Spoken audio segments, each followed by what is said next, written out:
Rien n'est parfait et Valkyrie Apocalypse ne fait bien évidemment pas exception à cette règle. À l'heure où je vous parle, il y a 11 combats de terminés.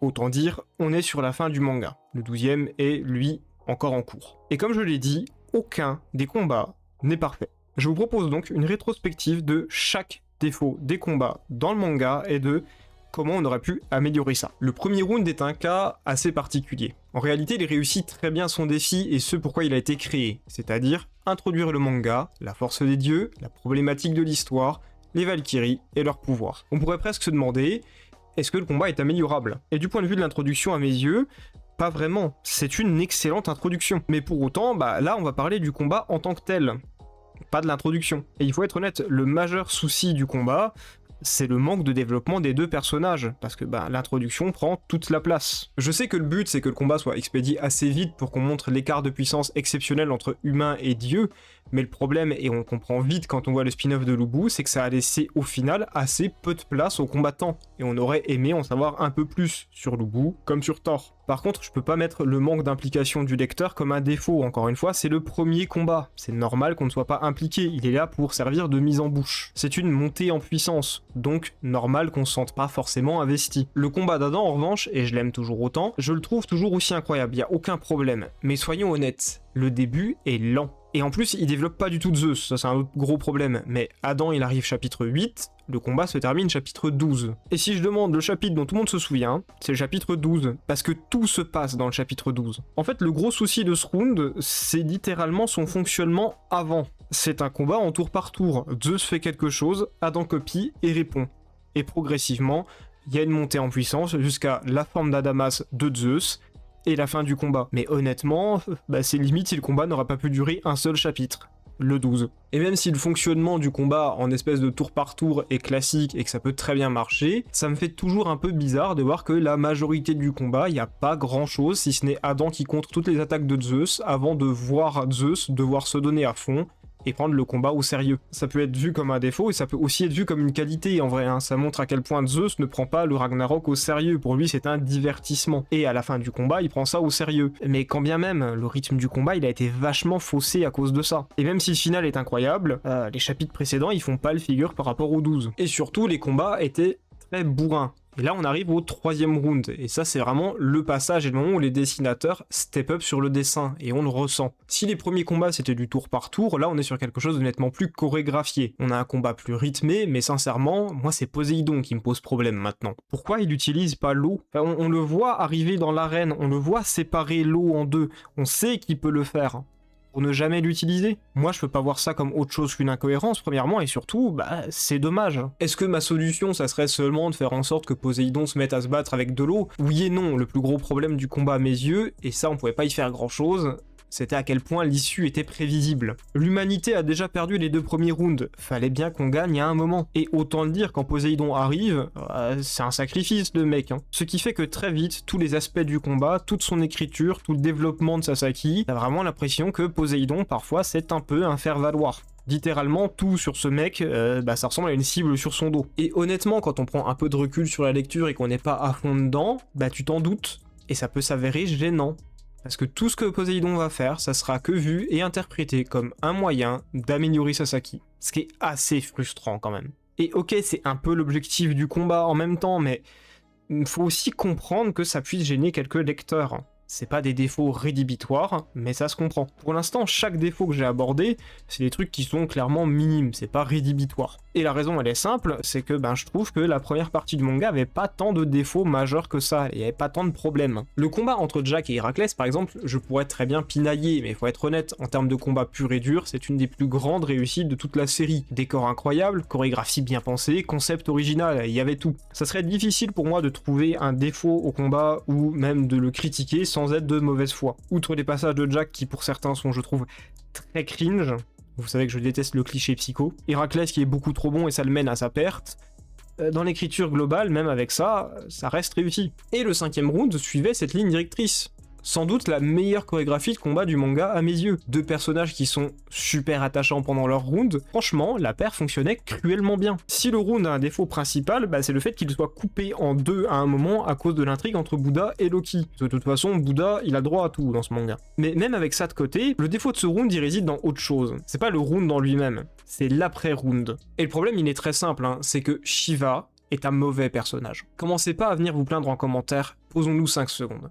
Shiva après son combat, zéro remise en question, zéro évolution, zéro intérêt à l'histoire, il apporte rien du tout alors qu'il est dieu dirigeant, zéro courage face à Zeus, le mec ne sert à rien. Tu es nul, Shiva il est juste nul, d'accord, il faut le comprendre, c'est décevant, c'est triste, mais le personnage est pas bon. Et je sais même pas pourquoi les auteurs ont décidé de faire de lui un dieu dirigeant, parce que même dans ce statut, ça le rend juste encore plus décevant en fait. Mais encore une fois, c'est un défaut qui concerne le personnage plus que le combat, donc pas vraiment un défaut. Mais sincèrement, Shiva, faites quelque chose quoi. Par contre, maintenant on arrive à partir du 6ème round, et là, à chaque fois, je vais avoir quelque chose à dire. Le round de 6 est sincèrement un des moins bons à mes yeux. On a compris que les auteurs aimaient Bouddha, j'ai pas de problème avec ça. Même si des fois, ça force un peu. Mais son combat, c'était une plaie. Il roule sur zéro, soit, mais Arjun, c'était juste mal géré. Menace tout droit venue d'Elaim, dieu de légende surpuissant, un démon, il s'autodétruit, il a peur de son adversaire. Roi démon du 7ème ciel, je sais pas quoi là,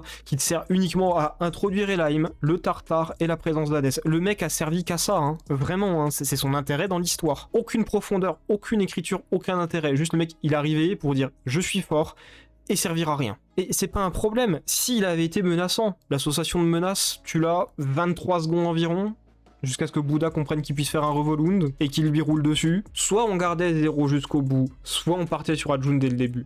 Mais sincèrement, son arrivée, tout le bruit qu'on fait autour pour qu'au final, il sert juste d'intermittent du spectacle qui fait le rôle du méchant dans une pièce de théâtre pour gosses, ça a enlevé toute la tension narrative du combat. Et j'ai trouvé ça super inintéressant, et j'ai trouvé le combat vraiment même mauvais à cause de ça. On a l'impression que son seul objectif, c'était de mettre Bouddha en avant. Bon, et là, il va nous parler du 7ème round. On sait que c'est son round préféré, et les deux personnages sont vraiment intéressants. C'est impossible que Béléus trouve un défaut au 7ème round. Eh ben, dis donc, il y en a un qui est vraiment très très gros. La chorégraphie de combat, elle est molle. Shinshimon, on rappelle que c'est un de mes archétypes de personnages préférés. L'artiste martial. Dans Undead Unluck, c'est cool. Dans Star Strike It Reach, c'est cool. Parce qu'on les voit faire des arts martiaux. Quand vous regardez le combat de Shin Wang, à part quand il prend une pause, vous avez vraiment l'impression qu'il fait des arts martiaux. Parce que pour être honnête, hein, le schéma il se répète beaucoup. Hades fait une attaque très puissante, Sin la contre, ou essaie, Sin fait une percée, Hades fait une parade. Tac, tac, tac, tac. C'est un duel. T'as l'impression de regarder un match de tennis. T'en as un qui tape très fort, t'as l'autre qui prend le coup avec bonne foi, parce que bon, vas-y, autant se prendre des claques, hein. Il sourit un peu, il tape à son tour. Le dernier debout, il a gagné. C'est plus un combat d'endurance qu'un combat tout court, hein. Et ça, sur un manga de tournoi, j'avoue que c'est pas une réussite. Le but d'un manga de tournoi, c'est quand même des mecs qui se tapent, quoi. Si tu rates le fait que des mecs se tapent, c'est compliqué. Pour le round de 8, on a un sous-texte incroyable. Franchement, le round de 8, je l'appelle le potential round. Le gros souci, c'est que il est pas divertissant. Sincèrement, ce combat, juste, je sais pas. Et à chaque fois, ils pouvaient faire un truc de fou, ils l'ont pas fait. Ne serait-ce que juste l'apparition de Satan. Bon, dans la suite du manga, il arrive, on peut pardonner. Mais il y a des trucs que je peux pas les pardonner. Belzébuth, il a une technique qui s'appelle KO. T'as Zeus qui a la trouille, il se dit « Oh, non, la technique est interdite !» Et c'est un pet surpuissant. Tesla, on te le vend comme un génie. Le seul truc qu'il fait avec son mecha, c'est une cage et mettre des coups de poing rapides. Et des coups de poing plus rapides. Et après, il sourit. Oh, l'intelligence de combat du mec, elle est tristissime, hein. Reste dans ton bureau. Hein. On aurait pu avoir une reformation de l'armure, différents modes à l'armure, différentes attaques de l'armure, même la possibilité de faire apparaître une épée, des trucs, enfin, autre chose que juste une cage. Au moins, essaie quelque chose, quoi, autre que des coups de poing. Faites un Gundam, même, enfin, genre, même le Big Zam, vas-y. J'aurais été content. Et là, on a un cosplay en carton de la Japan Expo qui s'éteint après 3 utilisations parce que les piles sont mortes. C'est tout. Tesla, sincèrement, 100 ans de recherche pour ça. Et bon, Belzébuth, je vais même pas en parler, il me fatigue. C'est un scientifique, il fait des expériences gore et glauques, et son style de combat, c'est de faire des vibrations avec son bâton. T'aurais pas pu, je sais pas, utiliser des expériences, faire des trucs glauques, et non, il met des coups de bâton. Le round de 8, à l'époque où il était en parution, je passais ma vie à espérer. À chaque fois, il y avait un climax, chaque fin de chapitre, j'étais en mode, ah, ça y est, c'est la bonne, cette fois-ci on est bon. Et au final, on a juste eu le quart de ce qu'on pouvait avoir à chaque fois. C'est dommage. Mais pas aussi dommage que ce qu'ils ont fait avec le round 9. Lui c'est simple, juste, il manque des chapitres, j'ai pas d'autre moyen de le dire, hein. Meilleure interaction Valkyrie combattant, chorégraphie exceptionnelle, 2 personnages intéressants pour que... Léonidas, c'est juste un bourrin et il était énervé pour rien. C'est la fin. Je pose la question aux auteurs, vous avez pas l'impression d'avoir oublié quelque chose? Ok, il déteste Apollon pour rien. Pourquoi pas? Pourquoi pas? Et encore. Mais le revirement, il se fait vachement vite pour une haine millénaire. Pourquoi il déteste Apollon même en fait? Enfin, je veux dire, techniquement, c'est à cause des Carnéides. Ouais, mais c'est à cause des vieux du village, hein. C'est pas à cause d'Apollon, quoi. Des fois, t'as l'impression que la haine de Léonidas, elle est forcée. On voit même pas la bataille contre la Perse, tout ça pour qu'on vous expédie le combat et qu'il devienne pote avec Apollon en 2 chapitres top chrono. Je suis désolé, c'est allé trop vite. On aurait dû avoir un deuxième mini flashback avec une raison plus concrète, ou on aurait dû avoir un combat encore un peu plus long pour comprendre Léonidas. Mais le truc c'est que t'as vraiment l'impression qu'il s'est juste fait tabasser par Apollon, et c'est même décevant, t'avais un potentiel de fou pour que il se fasse taper dessus. Le combat c'était de l'or en barre, hein. Ils avaient vraiment tout pour faire le meilleur round du manga et je pèse encore mes mots. Mais t'as l'impression que ça se finit en abrégé. Et en plus, Léonidas on n'a même pas vu sa lance. Je veux dire, même Apollon, à la fin, il a au moins fait une technique avec une flèche, quoi. Et le truc qui me rend encore plus triste, c'est que le round d'après, c'est le plus long du manga. T'as vraiment l'impression qu'ils ont sacrifié le 9ème round pour ça. Le plus long et le plus fanservice aussi, hein. Les auteurs, ils adorent Okita, on sait. C'est le personnage préféré du scénariste, on sait. Mais sincèrement, le rythme et la lecture du round à l'époque des prépublications, c'était une torture. Plus d'1 an de parution, il y a des chapitres entiers, j'avais l'impression que c'était du remplissage. C'était juste trop lent à démarrer. La fin du combat est exceptionnelle, mais c'était lent. Et le problème, c'est que lent à démarrer sur un combat aussi long, ça rend limite le tout ennuyant. Peut-être que si on lit d'une traite, c'est mieux, mais à suivre en parution, c'était pas ça. Mis à part sans doute certaines des plus belles planches du manga, le pic artistique des dessinateurs à mon goût, une chorégraphie vraiment cool, pourquoi leur avoir fait un tel décor si c'est pour pas l'utiliser? Parce que ça aussi c'est un problème, hein. Pas de course-poursuite dans les rues, pas d'utilisation du décor pour se cacher ou pour faire des embuscades, pas d'utilisation du décor pour ne serait-ce même que attaquer. La seule fois où le décor il est utilisé, c'est quand Okita il court sur un toit, c'est tout. Là-dessus, c'est juste le round 4, en moins bien. Et enfin, le combat 11. Lui j'ai fait un short et une vidéo pour vous expliquer à quel point c'est le plus mauvais round, c'est dire. Mais pourquoi? Simo est un plot, il parle pas, son flashback il est pas intéressant et pas marquant, le personnage nous donne pas envie de nous investir. Et en soi ça aurait pu marcher, mais Loki, il est obligé de tout faire à la place de Simo, donc il prend trop de place, il explique tous ses plans, donc on n'a jamais de surprise, on sait tout. Et on voit Aya régler à chaque fois le souci et déjouer le plan de Loki en un tir. Ok, c'était juste pas intéressant. À la limite, on aurait pu partir sur un délire chasseur et proie, rendre Simo monstrueux, archi menaçant, et ça a pas été fait. Le faire interagir avec la Valkyrie pour mieux le comprendre, ça a pas été fait non plus. Résultat, le combat, il est rushé, il est déséquilibré, il est pas plaisant à lire, il a rien pour lui. T'as juste la sensation que les 2 personnages ont été expédiés et débarrassés. Aucune interaction entre les deux non plus, hein. Fallait juste que Loki finisse son arc narratif et qu'on expédie Simo. T'as l'impression que les auteurs, ils étaient même pas intéressés par leur propre personnage. Les 2 personnages, ils partagent rien, ils expriment rien. Les auteurs, ils ont juste fait ce qui devait être fait. Tout ça pour dire, le round de 11, ouais, c'est sans doute le pire du manga. En tout cas, j'espère que cette vidéo vous aura plu. C'était Béléus, et je vous dis, salut à tous.